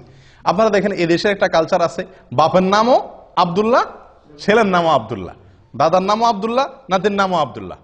কই, তাদের তো কোনো সমস্যা হয় না। আমরা বলি ডাকলে তো সমস্যা, আব্দুল্লাহ বলে 2জন দৌড় দিবে। এই সমস্যাটা জীবনে কয়বার হবে? এই সমস্যাটা জীবনে কয়বার হবে? এগুলা সঠিক না। আসলে আমরা আনকমন নাম খুঁজতে গিয়ে এমন এক আনকমন নামের পিছনে পড়ে যাই যেটা আমাদেরকে সুন্দর নাম থেকে দূরে সরাই দেয়। এই জন্য আপনি আজকে আব্দুল্লাহ, আব্দুর রহমান বা এই সমস্ত সুন্দর সুন্দর ভালো ভালো নাম খুব বেশি এটা রাখার কালচার আস্তে আস্তে উঠে যাচ্ছে। মানুষ লালটু, বল্টু, টল্টু এই সমস্ত নাম রাখে। আল্লাহ হেফাজত করেন।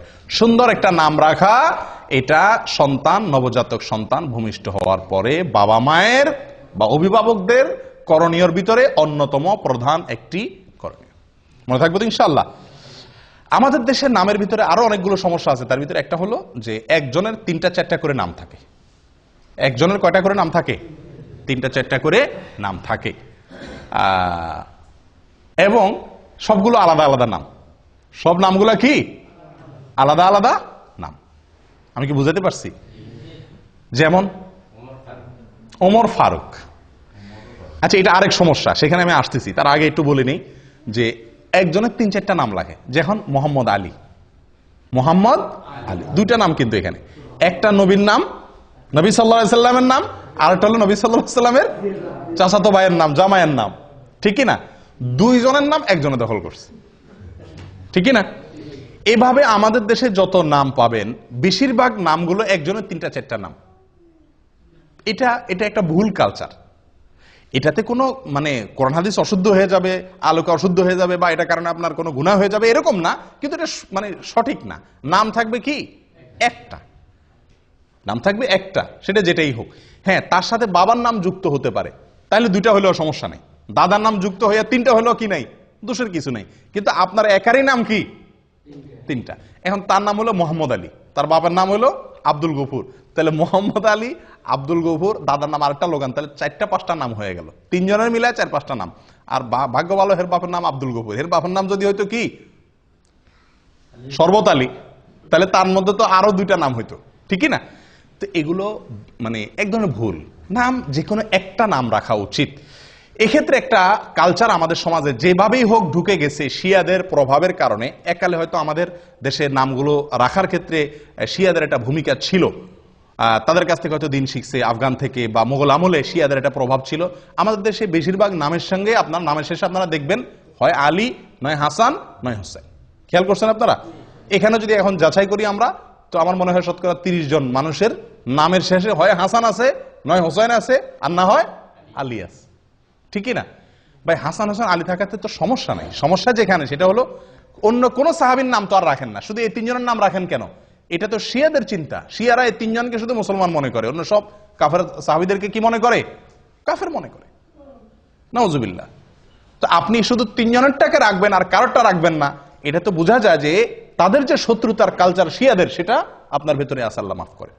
এটা একটা ভুল। অতএব আপনি যদি মহব্বত করে সাহাবীর নামকে রাখতে চান, তো নামের ক্ষেত্রে তো ওই যে আল্লাহর নাম শুরুতে আব্দুল লাগায় রাখা, এটা এই ক্লাসের নাম। 2 নম্বর হলো নবীদের নাম, 3 নম্বর হলো সাহাবীদের নাম। যে কোনো সাহাবীর নাম আপনি কি করেন, রাখেন, সুন্দর। আলী রাখেন, ওমর রাখেন, আবু বকর রাখেন, কোনো অসুবিধা নাই। তো এক্ষেত্রে যে কোনো একটা নাম আমরা রাখি, কিন্তু ওই যে সাথে আরো 2-3টা লেজুর যুক্ত করে দিই, এবং শেষে আলী, হাসান, হোসাইন মনে রাখ, কামরুল হাসান, দেলোয়ার হোসাইন, হ্যাঁ, তারপরে শরবত আলী, আব্দুল আলী। আর অর্থের দিক থেকে অনেক সমস্যাও আছে, অনেক নামের মধ্যে অর্থের দিক থেকে কি আছে, সমস্যাও আছে। যেমন রহমত আলী, রহমত আলী মানে কি? আলীর রহমত, আলীর করুণা। এ তো শিয়ারা আলী রাদিয়াল্লাহু তাআলাকে আল্লাহর জায়গা দেয়, এই জন্য আল্লাহর আলীর রহমতে তারা সন্তান পাইছে, দেখে সন্তানের নাম রাখে আলীর রহমতের সন্তান পাইছি।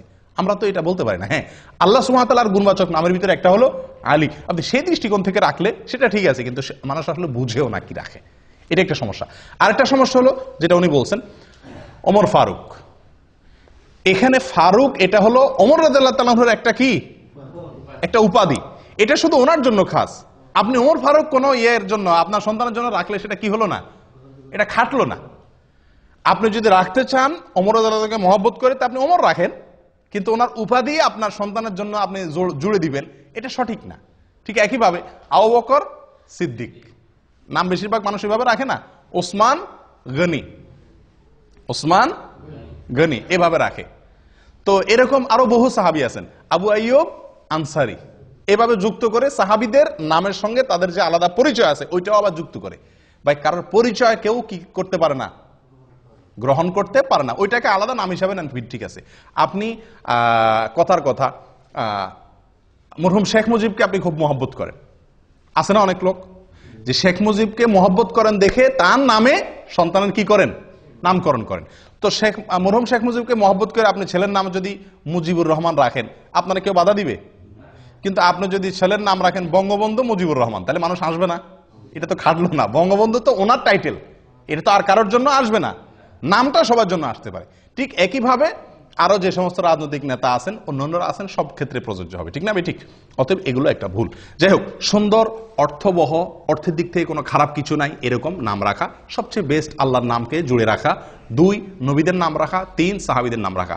আফসোসের বিষয়, এই 3 শ্রেণীর কোনোটার ব্যাপারে আগ্রহ নাই। আমাদের কাছে যত মানুষ নাম চাইতে আসে, বেশিরভাগ মানুষ বলে আনকমন নাম দেন, 2 অক্ষরের নাম দেন। ওই যে টালটু বল্টু যেগুলো শুনে নাই কোনোদিন, এরকম নাম চায়, যে নাম কোথাও নাই আশপাশে, এরকম নাম চায়। একটা লোক বড় না, সবচেয়ে সুন্দর অর্থবহ নাম দেন আমাকে। আল্লাহ তাআলা আমাদেরকে তৌফিক দান করেন আমলের। সময়ত ভাইরা, নামের আমল চলে গেল 7 নম্বর। 8 নম্বর আমল আকিকা করা। কি করা? আকিকা করা। শিশুর জন্মের পরে আকিকা, এটি গুরুত্বপূর্ণ একটি আমল। আকিকা সর্বোচ্চ সুন্নত, এর উপরে না। ফরজ ওয়াজিব অবশ্যই না। এটার সর্বোচ্চ গুরুত্ব হলো কি পর্যন্ত? সুন্নত পর্যন্ত। অনেকে মুবাহ বলছেন, অর্থাৎ জায়েজ। যাই হোক, আকিকা শব্দের অর্থ হলো কাটা। আক্কা ইয়াউক্ক শব্দের অর্থ কি? কাটা। তো আকিকারে কাটা কেন বলা হয়? কারণ ওই দিন ছাগল জবা হয়, কাটা হয়। অথবা কেউ কেউ বলছেন যে ওই দিন বাচ্চার চুল কাটা হয়, সেজন্য ওই দিনের জবাইয়ের নামও হয়ে গেছে কি? কাটার জবাই, অর্থাৎ কাটার দিনের জবাই, নামই হয়ে গেছে আকিকা, মানে কাটা। আচ্ছা, আকিকা সম্পর্কে নবী সাল্লাল্লাহু আলাইহি সাল্লাম থেকে অনেক হাদিস পাওয়া যায়, বহু হাদিস পাওয়া যায়। তার সবগুলো তো আমরা বলতে পারবো না। এর ভিতরে একটা হলো আব্দুল্লাহ ইবনে আব্বাস রাদিয়াল্লাহু তাআলা আনহু থেকে বর্ণিত, সুনানে নাসাঈর ভিতরে আসছে। তিনি বলেন, নবী সাল্লাল্লাহু আলাইহি সাল্লাম তার নাতি হাসান এবং হোসেন রাদিয়াল্লাহু তাআলা আনহুমার জন্মের পরে তিনি 2টি করে মেষ জবাই করেছিলেন। কে? নবী সাল্লাল্লাহু আলাইহি সাল্লাম। এবং তিনি নির্দেশ করেছেন, ইবনে মাজার এক হাদিসে আসছে, আয়েশা রাদিয়াল্লাহু তাআলা আনহা বলেন, আমারানা রাসূলুল্লাহ সাল্লাল্লাহু আলাইহি সাল্লাম, আমাদেরকে নবী সাল্লাল্লাহু আলাইহি সাল্লাম নির্দেশ করেছেন, আন্নাউ কানিল গোলামে শাতাইন, যে ছেলে হলে যেন 2টা ছাগল আমরা আকিকা হিসাবে জবাই করি, ও আনিল জারিয়াতে 7, আর মেয়ে হলে 1টা ছাগল যেন জবাই করি। তাহলে এই হাদিসগুলো দ্বারা বোঝা গেল যে আকিকা করা নবী সাল্লাল্লাহু আলাইহি সাল্লামের একটি আমল, সুন্নাত। তাহলে এটা আমরা করার চেষ্টা করবো ইনশাআল্লাহ বিইذনিল্লাহ। আকিকার ক্ষেত্রে প্রথম কথা হলো আকিকার সময়সীমা। কোন সময় করতে হবে? 7 নম্বর দিনে। 7 নম্বর দিন কোনটা? অনেকে ভুল বুঝেন। সন্তান জন্ম হয়েছে যেদিন, ওই দিনের পরে 7 দিন পরে না। অনেকে জন্ম হওয়ার পরে 7 দিন পরে করে, 7 দিন পরে না, 6 দিন পরে, 7 নম্বর দিনে। আরো সহজ হবে বোঝার জন্য, যেই দিনে সন্তান জন্মগ্রহণ করে, যেই বারে জন্মগ্রহণ করে, পরের সপ্তাহ তার আগের দিন। রবিবারে জন্মগ্রহণ করলো, তাহলে 7 নম্বর দিন কি বারে হবে? শনিবার হবে। সোমবার না, সোমবার তো আরো পরে হবে, শনিবার হবে। রবিবারে হলে রবি, সোম, মঙ্গল, বুধ, বৃহস্পতি, শুক্র, শনি। 7 নম্বর দিন হবে শনিবার। সোমবারে জন্মগ্রহণ করলে আকিকা হবে কি বারে? রবিবারে। শুক্রবারে জন্মগ্রহণ করলে আকিকা হবে বৃহস্পতিবারে। এ হলো আকিকার সময়, 7 নম্বর দিন। তবে বুরাইদা রাদিয়াল্লাহু তাআলা আনহু থেকে বর্ণিত এক হাদিসে আসছে, যেটি বাইহাকিতে বিশুদ্ধ শুদ্ধ বর্ণিত হয়েছে, যে নবী সাল্লাল্লাহু আলাইহি সাল্লাম বলেছেন, আল আকিকাতু তুযবাহু লি-7 আও লি-14 আও লি-21। আকিকার পশু জবাই করতে হবে 7 নম্বর দিনে, অথবা অপশন আছে, দ্বিতীয় সুযোগ আছে, সেটা হলো 14 নম্বর দিনে, অথবা 3 নম্বর সুযোগ আছে 21 নম্বর দিনে। এই তিনটাই এই হাদিস দ্বারা বোঝা গেল সুন্নাত। তবে 1 নম্বরের সুন্নাত হলো, ফার্স্ট ক্লাসের সুন্নাত হলো 7 নম্বর দিনে করতে পারলে উত্তম, আর না হলে 14 বা 21 নম্বর দিনের আরো 2টা স্টেশন আছে, সেগুলো ধরতে পারেন। কিন্তু যদি এই 3 দিনের কোনো দিন আপনি করতে না পারেন, তাহলে সুযোগ আছে পরবর্তীতে যে কোনো সময় করার, কিন্তু এই 3 দিনে বা বিশেষ করে 7 নম্বর দিনে করা উত্তম। এখন একটা প্রশ্ন আসে, মেয়েদের জন্য আকিকার পশু জবাই করতে হবে 1টা, ছেলেদের জন্য হলো 2টা। কেন? এটা কিছুটা বৈষম্য মনে হয় না? বিশেষ করে আজকের নারীবাদীর যে জোয়ার চলতেছে, নারীবাদের জোয়ারে তো এটা বড় প্রশ্ন। ছেলে হয়েছে দেখে কি খুশি দেখা ইসলাম 2টা করতে বলছে, মেয়েদের বেলা 1টা কেন? হ্যাঁ, একজন মুসলিমের সবচেয়ে বড় উত্তর হলো এক্ষেত্রে, আমরা নবী সাল্লাল্লাহু আলাইহি সাল্লাম এর অনুসরণ করার জন্য আল্লাহ নির্দেশ করেছেন। উনি বলেছেন, সেটা আমান্না সাল্লাম না, আমরা মেনে নিয়েছি। যুক্তি খুঁজে আমল করা, এটার নাম কি নয়? ইসলাম নয়। যারা যুক্তি ছাড়া আমল করে না, বিশ্বাস করে না, তারা মুসলিম না। তারা কি না?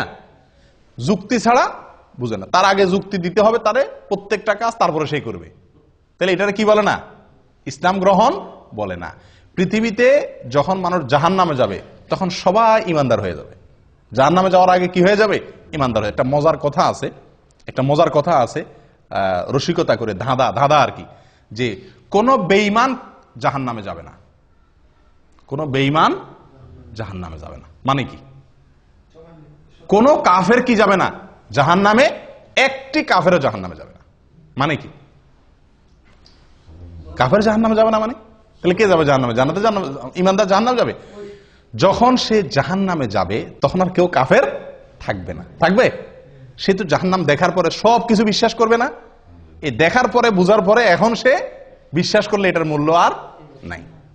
তো এর মানে হলো যে কাফের জাহান্নামে যাবে না। জাহান্নামে যখন যাবে তখন ঈমান আসবে, কিন্তু সেই ঈমানের ভ্যালিডিটি আল্লাহ সুবহানাহু ওয়া তাআলার কাছে আর নাই বা থাকবে না। যাই হোক, তাহলে যেটা বলছিলাম, আকিকার ক্ষেত্রে কেন মেয়েদের ক্ষেত্রে একটা, ওই যে নবী সাল্লাল্লাহু আলাইহি ওয়াসাল্লাম বলছেন সেজন্য, আমার কোনো যুক্তি আর প্রয়োজন নাই। কিন্তু এর বাইরে বহু যুক্তি আছে। দেখুন, ইহুদিরা মদিনাতে, ইহুদিদের বসবাস ছিল, তাদের প্রভাব ছিল মদিনার সমাজে। ইহুদিরা মেয়ে হলে কোনো আকিকাই করতো না। আকিকা এটা আগে থেকে চালু ছিল। তারা ছেলে হলে আকিকা করতো, মেয়ে হলে কোনো আকিকা করতো না। কারণ মেয়ে হলে তো সবাই কি এমনি তাদের মেজাজ গরম, জবাই জীবন্ত কবর দিতে পারলে বাঁচে, আবার আকিকা মেয়ে হলে, যাই হোক এটা মুশরিকদের ভিতরে বেশি ছিল যদিও, কিন্তু ইহুদিরা মেয়ে হলে আকিকা দিত না। নবী সাল্লাল্লাহু আলাইহি ওয়াসাল্লাম একটা দিতে বলেছেন।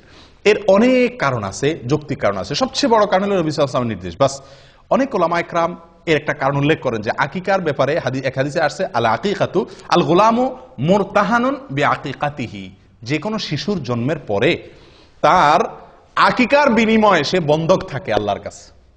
বন্ধক থাকে। বন্ধক বুঝেন আপনারা? কোন জিনিস কারোর কাছে বন্ধক রাখার মানে কি? টাকা দিয়ে সেই জিনিসটা আমি কি করতে পারবো? ছাড়াতে পারবো। না ছাড়াইলে ততক্ষণ পর্যন্ত ওইটা আমার হবে না। সন্তান বন্ধক থাকে জন্মের পরে, আকিকা দিলে বন্ধক ছুটে। মানে কি? কি বন্ধক থাকে? এর ব্যাখ্যা কি? এর ব্যাখ্যা সম্পর্কে অনেক কথাই আছে, মুহাদ্দিসিনে কেরাম বলেছেন। হাদিসে স্পষ্ট কিছু বলা হয় না। কেউ কেউ বলেছেন এর মানে হলো এই শিশু কিয়ামতের দিন তার বাবার জন্য সুপারিশ করবে না যদি বাপে আকিকা না করে। আকিকা করলো, বন্ধক ছুটে গেছে, এবার সুপারিশ করবে। কেউ কেউ বলেছেন এর মানে হলো আল্লাহ তাআলা একে শয়তান থেকে সুরক্ষিত করা, দুনিয়াতে বিপদ আপদ থেকে রক্ষা করা, এই জিনিসগুলো মানে লক থাকে। আকিকা করলো, লক খুলে গেল। কথা বুঝে আসছে? তো ছেলেদের জীবনে নিরাপত্তার ঝুঁকি সবচাইতে বেশি মেয়েদের তুলনাতে, এবং ডাক্তাররা বলেন যে পুরুষদের শরীরে রোগ প্রতিরোধ ক্ষমতা মেয়েদের তুলনাতে কম থাকে, আর মেয়েদের শরীরে রোগ প্রতিরোধ ক্ষমতা একটু বেশি থাকে। আল্লাহ সৃষ্টি করছেন এভাবে। এই জন্য ডোজ, আকিকায় যদি আমি ডোজ হিসাবে নেই তার নিরাপত্তার জন্য, তার সুস্থতার জন্য, তাহলে এক্ষেত্রে ছেলের জন্য ডবল ডোজ, কারণ তার শরীরের ভিতর রোগ প্রতিরোধ ক্ষমতা কম। আর মেয়ের জন্য সিঙ্গেল ডোজ, কারণ তার শরীরের রোগ প্রতিরোধ ক্ষমতা বেশি। শুধু তাই নয়, মেয়ে এবং ছেলে এদের উভয়ের মধ্যে আমরা যদি দেখি জীবনের রিস্ক কার বেশি? ছেলেদের বেশি। রাস্তায় যাইতে হয়, গাড়িতে যাইতে হয়, অ্যাক্সিডেন্টের সম্ভাবনা থাকে, বিপদ আপদের সম্ভাবনা মেয়েদের থেকে ছেলেদের মধ্যে বেশি থাকে। অ্যাক্সিডেন্টে, একটা অ্যাক্সিডেন্টে যদি 10টা মানুষ মারা যায়, বেশিরভাগ ছেলেই মারা যায়, তাই না? তো তাদের জন্য নিরাপত্তা রক্ষার এই টিকা বা ডোজ ডবল আল্লাহ তাআলা রাখছেন। এটা একটা যুক্তি, কিন্তু এটা সঠিক হওয়া কোনো জরুরি না। এরকম অনেক যুক্তি দেওয়া যেতে পারে। সবচেয়ে বড় যুক্তি হলো আল্লাহ এবং তার রাসূলের নির্দেশ। বাস, মেয়ে হলে একটা, ছেলে হলে দুইটা। তবে এক হাদিসে আসছে ছেলেদের জন্য দুইটা যে ছাগল আপনি জবাই করবেন, সে দুইটা কি হইতে হবে? সমান সমান হওয়া উচিত। না হলে হয়ে যাবে, কিন্তু উচিত হলো সমান সমান হওয়া, কাছাকাছি হওয়া। মানে দেখতে একেবারে একটা আসমান আর জমিন যেন তফাৎ না হয়ে যায়। আমরা অনেকেই একটা গরু দেই, একটা ছাগল দেই, তাই না? তারা এই হাদিসের খেলাফ আমল হয়ে যায়। আপনি মনে করেন যে বিশাল বড় গরু দিলাম, সওয়াবটা বেশি হয়ে গেলেন, নামটা বেশি পাইছেন, গোশত বেশি পাইছেন, মানুষ বেশি খাওয়াইছেন, বাহবা বেশি পাইছেন, ঠিক আছে, কিন্তু সুন্নতের উপরে আমল আপনার হলো না। কারণ হাদিসে একেবারে সুস্পষ্টভাবে বলা আছে যে আকিকার পশু যেন কি হয়? দুইটা কাছাকাছি হয়, দেখতে যেন খুব বেশি বেশ কম না হয়।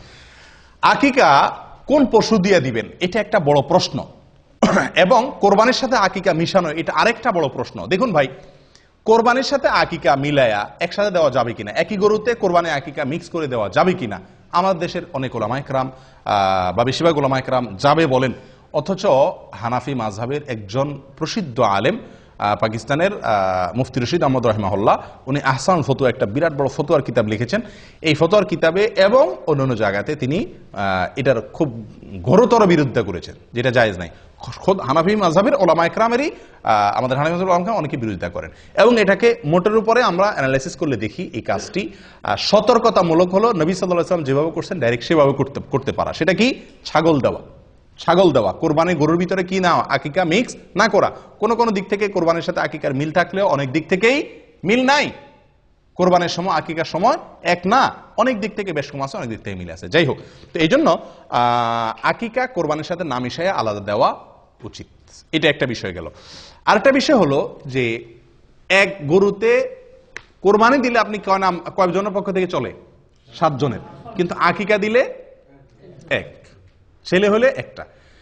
কিন্তু সেক্ষেত্রেও ওই যে দুইটা পাশাপাশি রাসূল সাল্লাল্লাহু আলাইহি ওয়াসাল্লাম কাছাকাছি বয়সে বলতে বলছেন, তাহলে সেক্ষেত্রে 2 গরু তো আকিকা মানুষ দেয় না, হয় একটা দেয় গরু, ওইটা দিয়ে দুই ছেলে হলে এক গরুতে সেরে ফেলে, অথবা এক গরুর সাথে বড়দের একটা ছাগল দেয়। অনেকে তো গরুতে অংশ দেয়, তো এই অংশ দেওয়া না দেওয়া উচিত, ডাইরেক্ট গরু বা ছাগল দেওয়া উচিত।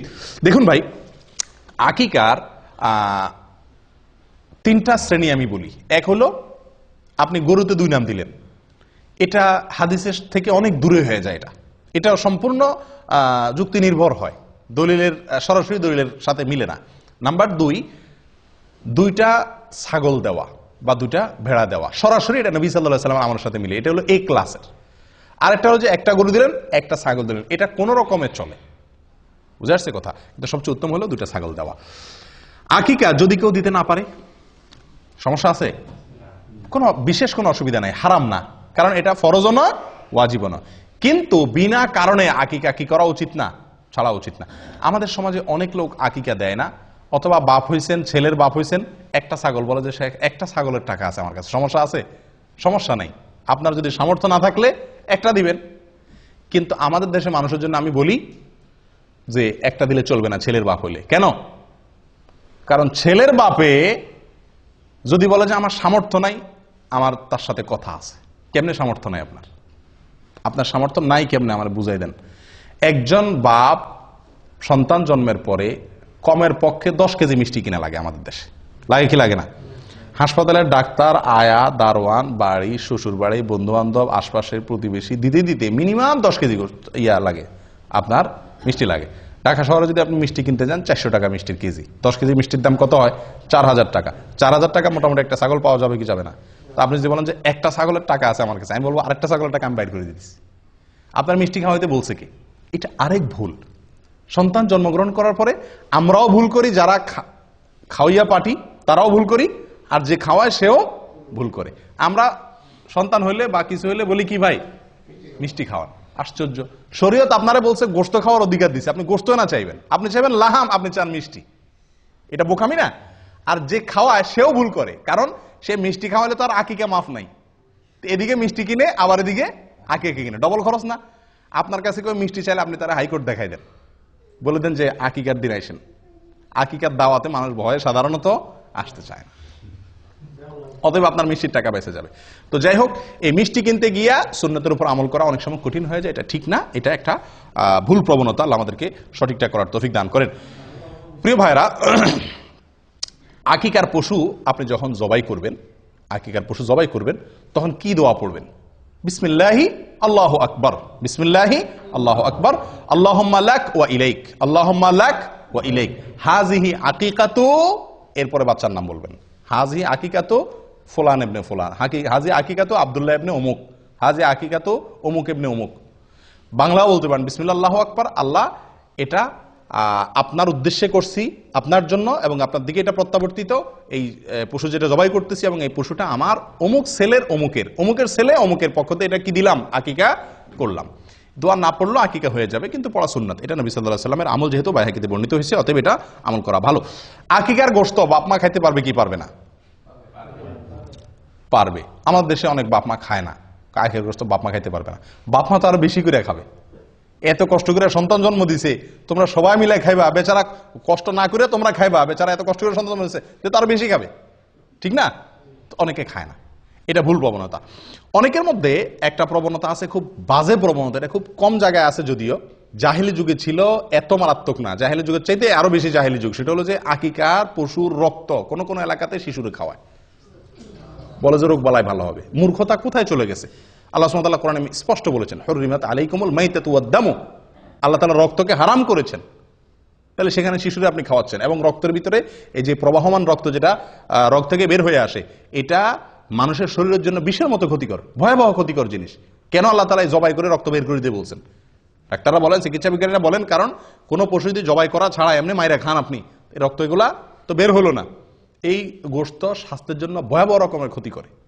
এই জন্য তো জবাই নির্দেশ করছে শরীয়ত, যাতে রক্তগুলো বের হয়ে যায়। আর সে রক্ত নিয়ে কারা খাওয়াচ্ছে? শিশুরে খাওয়াচ্ছে।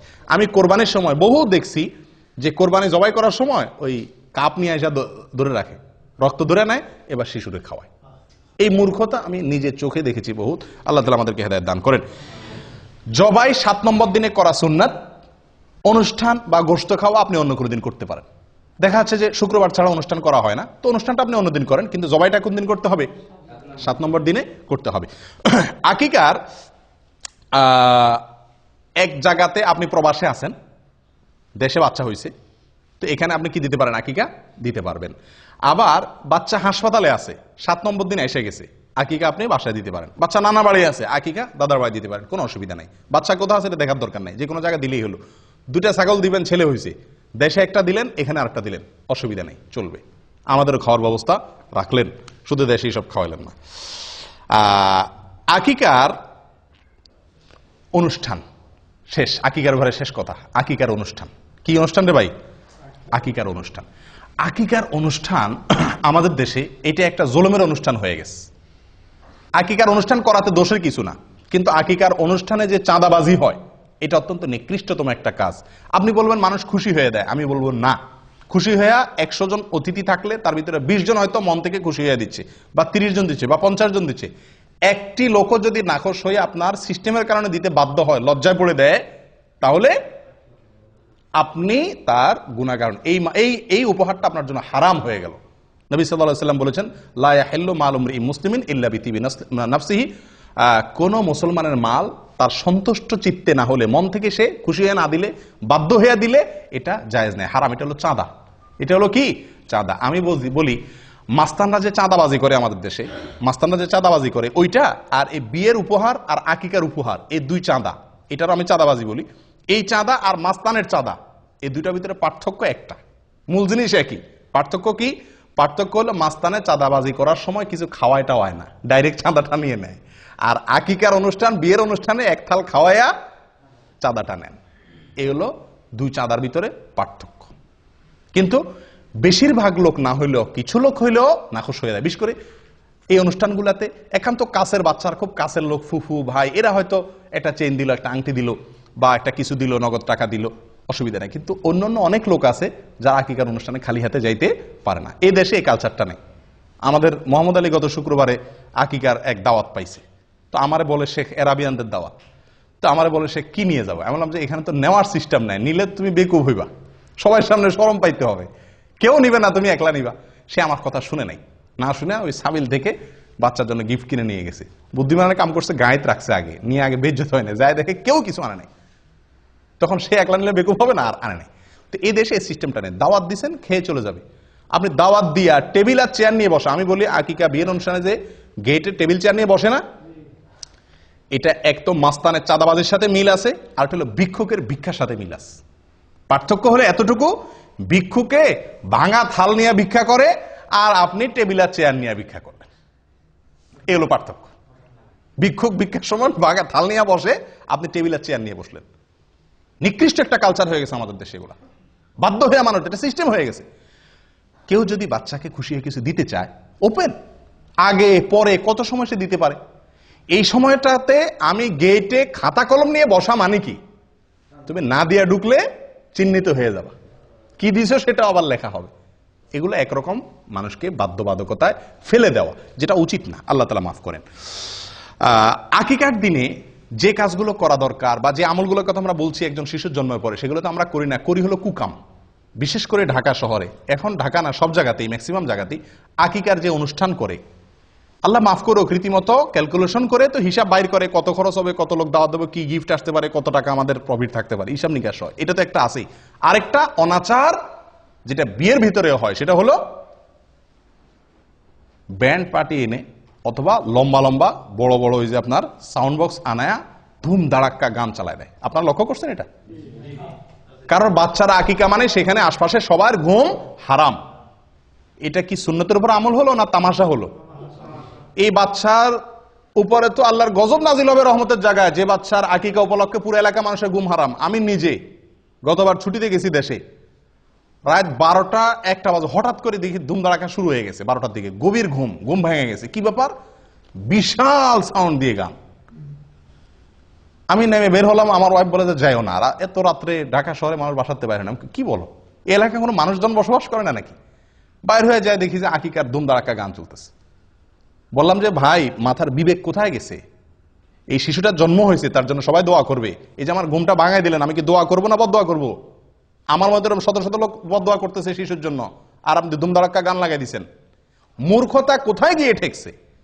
আপনি বিয়ের অনুষ্ঠানে গান বাজাবেন না, নাচবেন, আরো কিছু করবেন, আপনার বাসায় আপনি করেন। আপনি সাউন্ড বক্স দিয়ে পুরো এলাকা মানুষের কষ্ট দিচ্ছেন। শিশুর কষ্ট হচ্ছে, অসুস্থ লোকের কষ্ট হচ্ছে, ঘুমন্ত মানুষের কষ্ট হচ্ছে, অনেকের ডিউটি আছে সকালে, অনেকের পরীক্ষা আছে সকালে, সারা রাত। এবং বিশেষ করে ঢাকা শহরের এই কালচার একেবারে পুরো ঢাকা শহরে আছে। আমরা মূর্খ, এখনো কত লেভেলের নিচু লেভেলের মূর্খ রয়েছি যে রাতভর আমি পুরো এলাকা মানুষকে বাধ্যতামূলক গান শুনাই। কেউ কিছু বলারও অধিকার নাই, সাহস নাই, ক্ষমতা নাই। মূর্খতা কোথায় চলে গেছে? তো আকিকার অনুষ্ঠানকে এটা বেবরকতি করে, কল্যাণ নষ্ট করে এই সমস্ত গান বাজনার কারণে। আল্লাহ হেফাজত করেন। প্রিয় ভাইরা, 9 নম্বর আমল হলো বাচ্চার মাথার চুল কাটা, চাঁচা 7 নম্বর দিনে। এবং চুল চাঁচার পরে আরেকটা আমল আছে, যেটা হয়তো আপনারা অনেকে জীবনে প্রথম শুনছেন। সেটা হলো চুল চাঁচার পরে চুলের ওজন পরিমাণ রূপা আল্লাহর রাস্তায় দান করা। চুলের ওজন পরিমাণ রূপা আল্লাহর রাস্তায় দান করা। কয়জনে করছেন হাত তোলেন? 2 জন করছেন, মাশাআল্লাহ। আর কেউ করেননি? আলহামদুলিল্লাহ। আমি 3 সন্তানের সময় করছি। 2 সন্তানের সময় তো দেশে থাকতে আপনার ওই পলিথিনি করে আমি নিয়ে গেছি স্বর্ণের দোকানে। স্বর্ণের দোকানে যায়, কারণ স্বর্ণের দোকান ছাড়া তো আর এত অল্প চুল মাপার মতো কি নাই, বাটখারা কারোর কাছে এত ছোট নাই। তো তাদের কাছে মাপাইয়া তখন 25 টাকা না 35 টাকা এরকম অল্প কিছু হয়েছে দিয়ে দিছি। মনে রাখতে হবে এটা একটা আমল, সুন্নাত। খুঁটে খুঁটে এই সমস্ত সুন্নতের উপর আমল করা দরকার, কিন্তু আমরা জানি না আমল করবো কোত্থেকে। আপনি রূপা দেওয়া জরুরি না, রূপার সমান মূল্যে দান করে দিলেন, কিন্তু ওই চুলের উপরে আন্দাজ করে মাপতে না পারলে আন্দাজ করে অন্তত দিয়ে দিলেন, এটা করা উচিত। এবং এ সম্পর্কে মুসনাদ আহমদের ভিতরে বিশুদ্ধ সূত্রে বর্ণিত আছে হাদিস, এবং আরো অন্যান্য জায়গাতে মোটামুটি কম বেশ হাদিস আছে।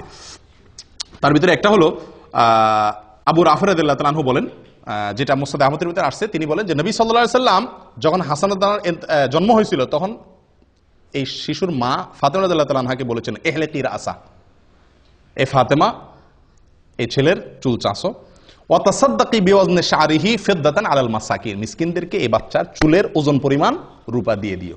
কে বলছেন? নবী সাল্লাল্লাহু আলাইহি সাল্লাম। কাকে বলছেন? ফাতেমা রাদিয়াল্লাহু তাআলা আনহাকে। অথচ এই আমলটা আমরা জানিই না।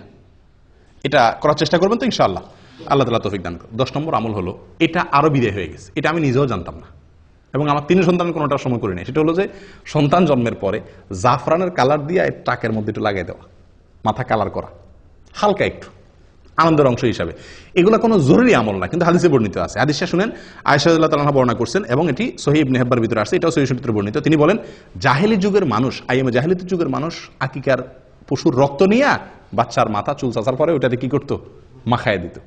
তো রক্ত নাপাক, হারাম জিনিস, এটা দিয়ে বাচ্চার শরীর মাখাবে, এটা তো ভালো জিনিস না করো।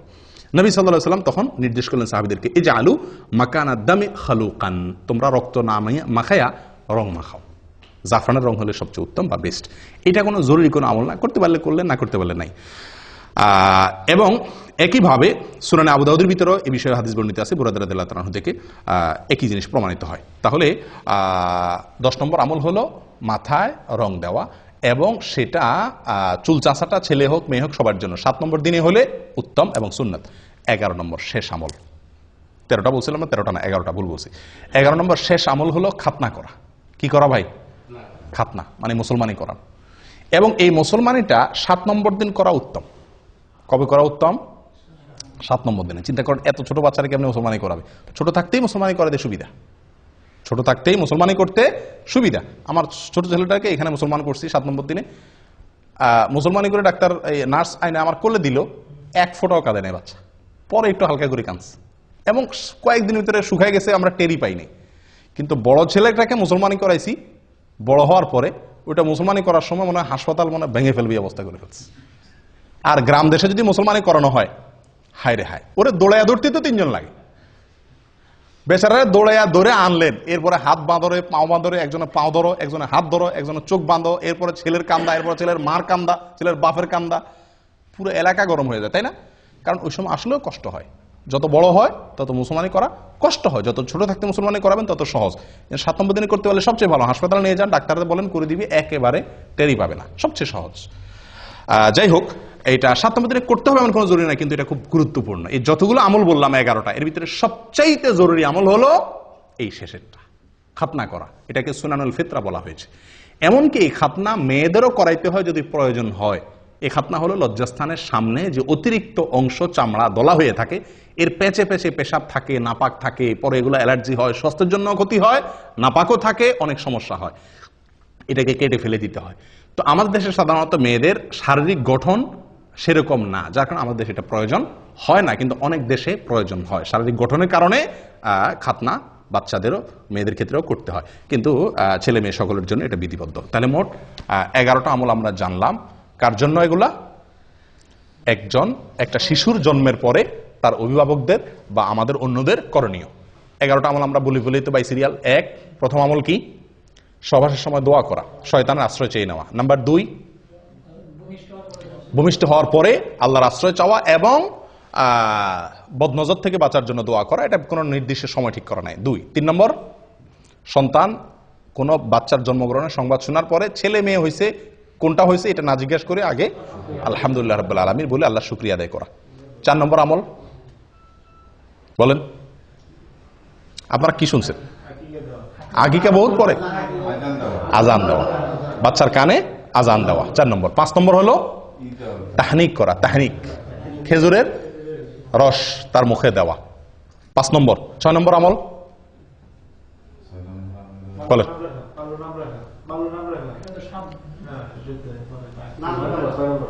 6 নম্বর হলো সুন্দর নাম রাখা। না, নাম রাখার আগে আরেকটা আছে, তাহনিক পর আরেকটা আছে, বলেন। হ্যাঁ, বাবার জন্য দোয়া করা, বাবা শিশুর জন্য কি করা? দোয়া করা, বরকতের কল্যাণে দোয়া করা। কয় নম্বর গেল? 6 নম্বর। 7 নম্বর হলো সুন্দর একটা নাম রাখা, অর্থবহ একটা ভালো নাম রাখা। 8 নম্বর হলো সুন্নত পদ্ধতিতে সঠিকভাবে ভালোভাবে আকিকা করা। আকিকার ক্ষেত্রে একটা মাসআলা রয়ে গেছে, বড় হওয়ার পরও কি করা যায়? আকিকা করা যায়। হাসান বসরি রহমতুল্লাহ আলাইহি বলেন, যদি কেউ পুরুষ হয়ে থাকে তার আকিকা যদি করা হয় এটা জানতে পারে, সেজন্য আকিকা করে। মুহাম্মদ ইবনে সিরিন রাহমাতুল্লাহ আরেকজন তাবেঈ, উনি বলছেন যে যদি আমার আকিকা করা হয় না আমি জানতাম, তাহলে আমারটা আমি করতাম। নবী সাল্লাল্লাহু আলাইহি সাল্লাম নিজে নবী হওয়ার পরে ওনার আকিকা তিনি করেছেন। অতএব যদি কারোর আকিকা হয় না এটা শিওর জানতে পারে, তাহলে তার নিজের আকিকা সে পরে করতে পারে। তাহলে 8 নম্বর আমল গেল আকিকা। 9 নম্বর